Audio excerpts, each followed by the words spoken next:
ವಾಸ್ತು ಟಿವಿಗೆ ಸ್ವಾಗತ. ನಾನು ಸರ್ದಾರ್.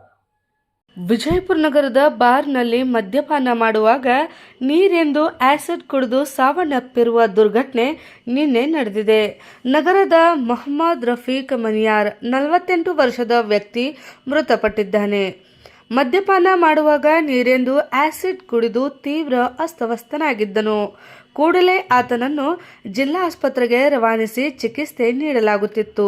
ಆದರೆ ಚಿಕಿತ್ಸೆ ಫಲಕಾರಿಯಾಗದೆ ಸಾವನ್ನಪ್ಪಿದ್ದಾನೆ. ಗಾಂಧಿಚೌಕ್ ಪೊಲೀಸ್ ಠಾಣೆ ವ್ಯಾಪ್ತಿಯಲ್ಲಿ ಈ ದುರ್ಘಟನೆ ಸಂಭವಿಸಿದೆ. ಈ ಪ್ರಕರಣ ಕೂಡ ದಾಖಲಾಗಿದೆ. ವಾಸ್ತವ ಟಿವಿ ಗ್ರೌಂಡ್ ರಿಪೋರ್ಟ್, ವಿಜಯಪುರ.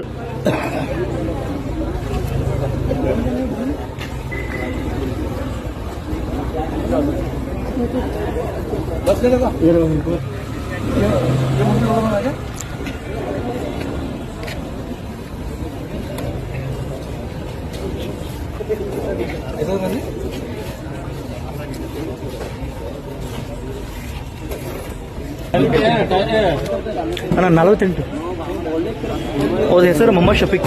चर्चा करो, थोड़ा कर बोलो। हाँ पहला